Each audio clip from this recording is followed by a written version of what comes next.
Ladies and gentlemen, welcome to the Skyrise, your early morning show where we talk all things gaming. Pokemon is literally doing everything for their 30th anniversary, and we're going to talk about what they're doing specifically with Target. But first, I want to go over Pokemon Night Out, because it finally got announced. It's been announced, but now we know key details of what it actually is. Turns out that it's an EDM concert, so if you like EDM music, then this is right up your alley. It's going to be hosted by Marshmello and Alice in Wonderland, the two artists, and it's going to be in Los Angeles, California on October 24th. And London on November 10th. Tickets are on sale now. I have no idea if they're sold out or not. They are probably sold out.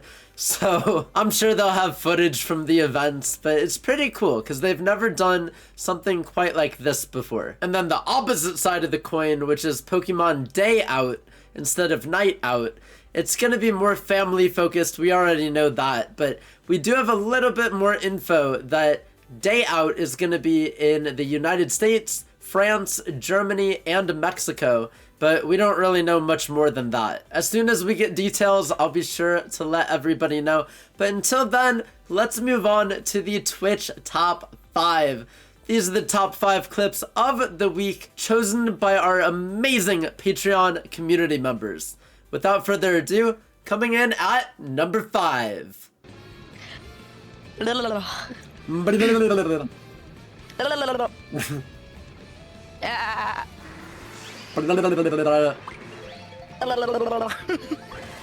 Is this our language now? Are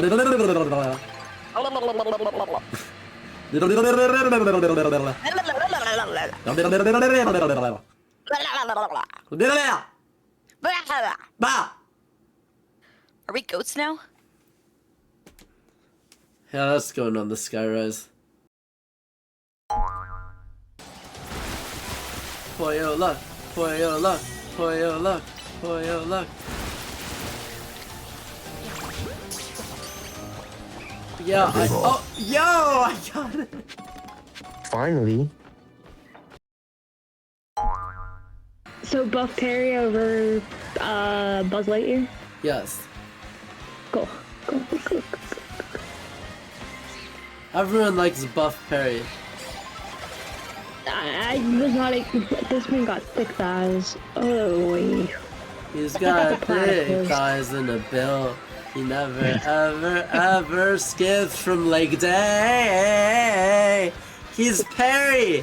Perry the buff platypus. Doo doo. Perry.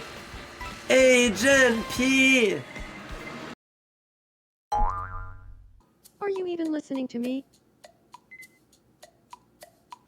The shiny beads will haunt my dreams tonight. I can feel my love for you fading away.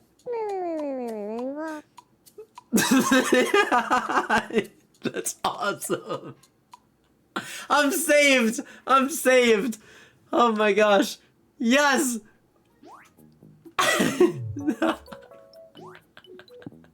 Now let me out of this house. Get me out of here. Whoa, not sexy. The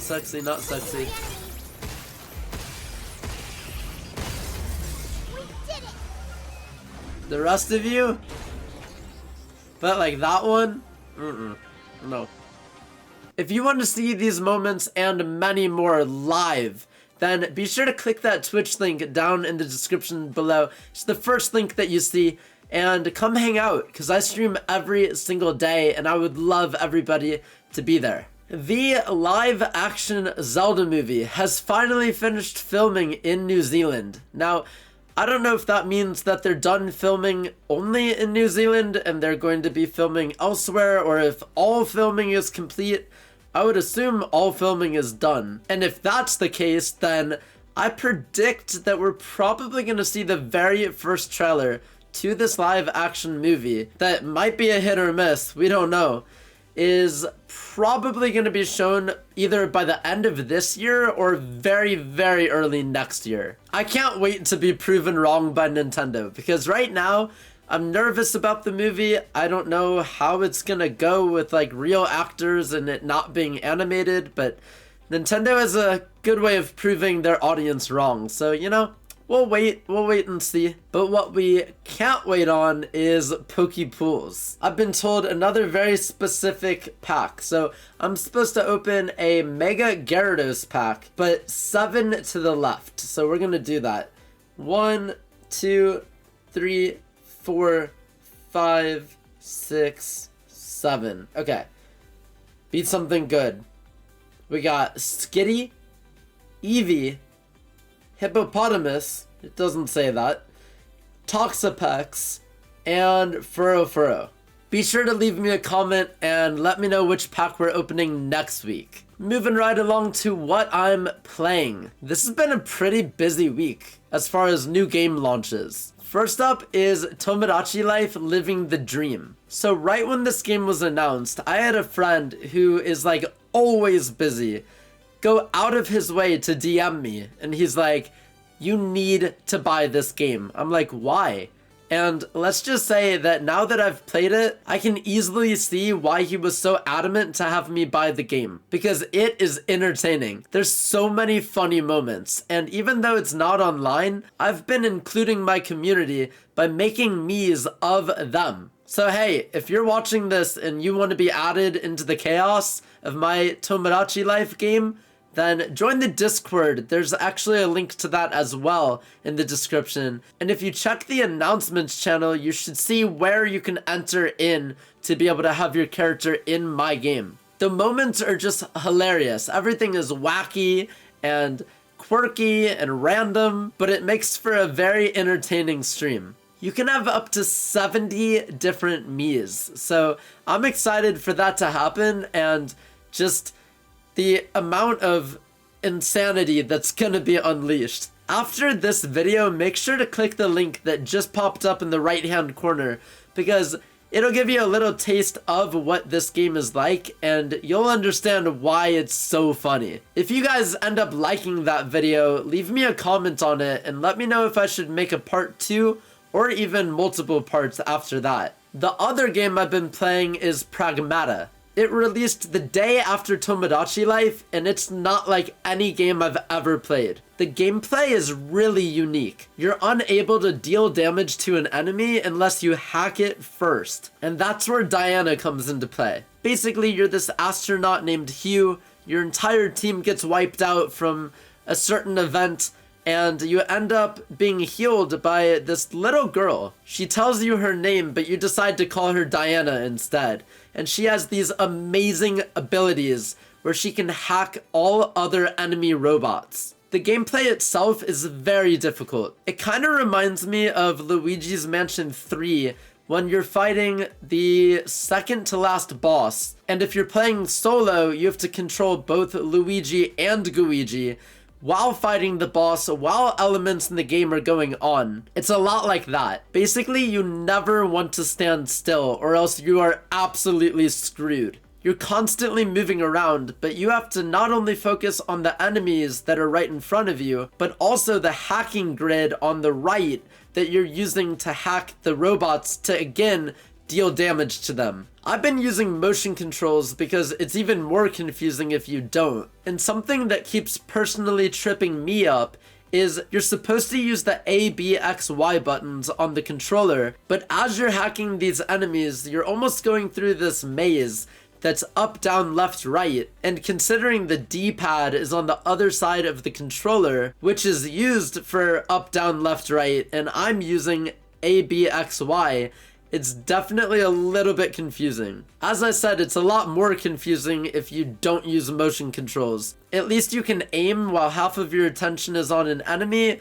and the other half is trying to decode to hack the enemy. It sounds really difficult, but you do get used to it over time. I actually just saw something today before I recorded this video that Pragmata received 97% positive reviews on Steam, and the reviews for this one game are higher than the last 5 Game of the Year winners. So if you're on the fence of playing this game, you should probably get it, because the entire world is loving this new IP from Capcom. So the gameplay is definitely different, but the story itself is probably the most wholesome story I've ever seen or played in my life. When Diana receives her name, she's so happy that she starts jumping around for joy. There's little moments that after beating a boss, Hugh will hold up his hand for a high five, and she doesn't know what that is because she's not human.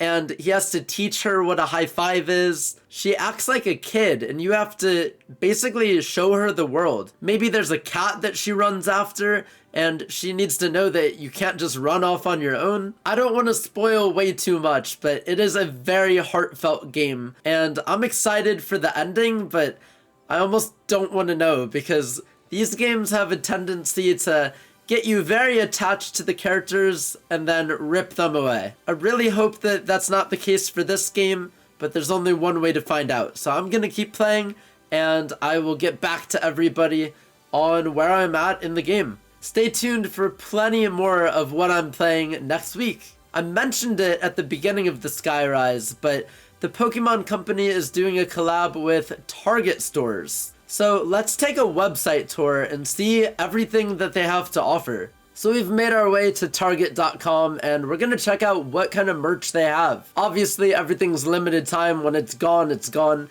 And right off the bat, it says that May 2nd, there's gonna be some exclusive merch in store. Then the very next day on May 3rd, you're gonna be able to get exclusive stuff online. And these are only in store and only online. And then on June 6th, you can get both. So there's going to be even more merch and apparel and whatever online and in store. Just make sure you're quick about it if you do plan to get anything, because scalpers gonna scalp, unfortunately. Celebrate 30 years of Pokemon with legendary limited edition designs found only at Target. Train on. Let's see some of the stuff they have. We got the pullover jacket in blue. It says Kanto on the front of it. That's pretty cool. I like the color scheme. There's a Pokeball right there on the sleeve. This one right here is a Gengar t-shirt. What is this? Oh, it's a binder. So for school. And then this right here, I might be in the way of it a little bit. It's a Pikachu tumbler. Basically just a cup. Scroll down over here. We got a water type mystery water bottle. Oh, okay, so there's a bunch of different ones, and then you just randomly get one of the 6. It's like a mystery box. This is dope. Gotta catch them all. Entirely black hoodie, and then a wireless keyboard. It looks like it has some RGB as well. That's pretty cool. There's a Ditto hat, just Ditto on the front, and actually this guy is wearing a different hoodie that is right down here. It's an adult hoodie sweatshirt that says gotta catch them all. I think that's Pikachu right there on the sleeve. And then we got some jerseys. Oh, that's cool. So not only does it show Magikarp and Gyarados, but also their names on the back and the number that they are in the Pokédex. So there's adult sizes, obviously kid sizes as well. They look the exact same. And what is this? Jigglypuff on the back of her shirt. We got some Eevee representation. We got Charizard, both kind of in the same style. There's some youth t-shirts with Gengar, and then another one with Pikachu. Lip Smacker lip gloss. So Pikachu lip gloss, wow. Then we got lip balm with a bunch of different Pokemon on them, 8 different kinds. And both of those cool hoodies, the all black and the cream one, are in kid sizes as well. What are these? Women's fragrance. You can smell like Pikachu, Bulbasaur, Butterfree, and Jigglypuff. And Charmander. We can't forget about Charmander. These look like... what the heck? Wait, that's actually so cool. I'm clicking on this. That's so cool. What is that for? Oh, I've never seen something like this. So it's for your, like, school supplies, colored pencils and stuff, but it opens up and these trays like slide out on the side of it. That's awesome. I wish I had something like that when I was in school. Comes in yellow and blue. There's another one and it, whoa. Why are these so cool?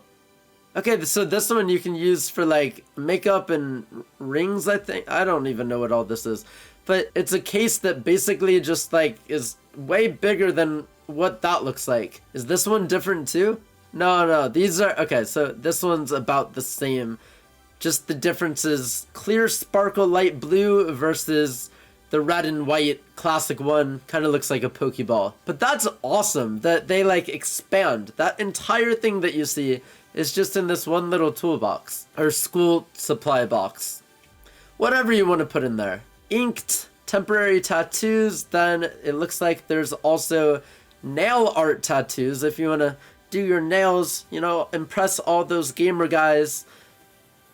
I'm gonna shut up now. We got more binders, this time with Arcanine and Mewtwo. Mewtwo's got, oh, it's also got Mew on it as well. Both Mewtwo and Mew. It's like a holographic, flashier version of the Arcanine one. And then speaking of flashy, down here we got a college-ruled notebook with Arcanine again on it. And the Gengar is on both a binder and a notebook. Charizard as well. Got another Mew and Mewtwo.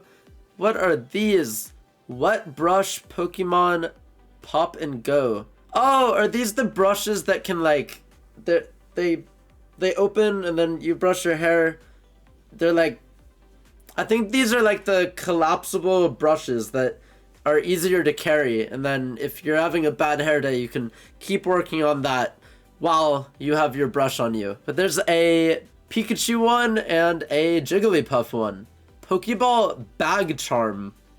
I want to know more. What is this? Literally just a zippered Pokeball. So I guess you can put anything in there. They got the normal Pokeball, and then down here is the Great Ball, Ultra Ball, and Master Ball. Oh, would you look at that? And then we got keyboard caps right here of the 4 Pokeballs that you can go and use on that keyboard that we saw earlier. Here's the 4 Pokeballs again, this time in kickball form, if you want to play a game of kickball. Glow-in-the-dark wall stickers. Not bad, not bad. Wireless headphones, they're blue and red. Oh, looks like USB or 3.5mm headphone jack. These are Pikachu hair clips. And we got more hair clips. This one is Butterfree, more cups, Snorlax, Jigglypuff, Arcanine, and then holographic stickers. Wow, those are kind of neat. And more stickers, this time of starter Pokemon. Here we have tote bags. There's a yellow one with Pikachu, green with Bulbasaur, blue with Squirtle, and of course red with Charmander. Adventure crossbody bag. So this is pretty much a fanny pack for all the soccer moms out there. And it's got the Pokeball logo. Why did it take me this long to realize that everything is yellow, red, and blue themed? Because of the 3 gyms in Pokemon Go. Instinct, Mystic, and Valor. Here is a adventure ball holder. I think that's a fancy term for a backpack. It's the weirdest looking backpack I've ever seen. Oh, it's not a backpack. Okay, well, kind of. It's really not. It just holds the kickball that they put in the bag. It's basically for sports. Okay, so it's like drawstring, and it actually says gotta catch 'em all on the straps. Puffy sticker set. I don't know if anybody's had those before, but they're basically exactly how it sounds. They're like puffier stickers rather than stickers just being flat. We have more hats. This time it's Psyduck, Mew, and Eevee. And more women's fragrance. This time you can smell like Squirtle. Oh, these are action figures. Okay, so actually it shows all the other ones on here as well. This one is a Mega Charizard Y, and then this one is a Scizor. But if you look on the back, you can see the other figures. So it looks like there is Rayquaza and Garchomp. So there's 4 in total. Oh, no way. We got Pokemon Candy before GTA 6. Sour Patch Kids Pokemon Watermelon. Oh look, the one thing that I don't collect, Funko Pops. There is a Charizard one, and then I'm sure there's gonna be more on, oh, no, there's not more on this page. There's just Pikachu Pirate's Booty and Pikachu Pop-Tarts. Well, I hope you enjoyed the website tour. I think this one is probably one of the coolest, along with this one. I don't know, it's a tough choice. Let me know if you're gonna try to get any of these items. Like, give me your top 5. What looks cool to you? I don't know if I'm actually gonna get anything because they look cool, but I don't know if there's anything that we saw that I'm like, oh my gosh, I have to have that. Even in my STL Safari Zone vlog for Pokemon Go, I remember it was really late at night, everybody had left, everything was closing down, and I was the last one in the gift shop, and I was looking around like, I don't know what I should get. Like, what's cool? What stands out? And then, obviously, I ended up getting something. If you want to know, then click that link and take a look. But that's all they're showing for now. Maybe some really cool items will surface before May. But yeah, back to the video. Next up is Character Conundrum. Last week, Whiplash got it right with Ratchet from Ratchet and Clank. For this week, here's your hints. This character is an office clerk. They're previously from Ashfield, and they're a widow. Who could this be? Let me know down in the comments and find out next week. As the Skyrise draws to a close, we have to shout out the Patreon party people. Starting off with the Solar Superstars. Shout out to Poyo, Cosmic Mahoon Wolf, Spamming Sparrow, Reese the Hero, and Sir Squiddy the 8th. And of course we can't forget about our elevated heroes, Jonix and Matthew 2EK. If you'd like to go the extra mile to support the community, I would really appreciate if you checked out the Patreon link in the description below. You can join for as low as $1 a month and get a bunch of benefits that you can't get anywhere else. So thank you to everybody that's already joined and anyone that's considering joining. That'll be it for this Skyrise. Thank you for watching episode 60. I can't believe that we are 40 episodes away. We're more than halfway now, way more than halfway, to triple-digit episodes. Oh my gosh, that is crazy to think about. But do me a favor, if you enjoyed, be sure to drop a like on this video, subscribe if you haven't already, and turn on your notifications so you never miss an upload. Thank you once again so much for watching, and I'll see you next week.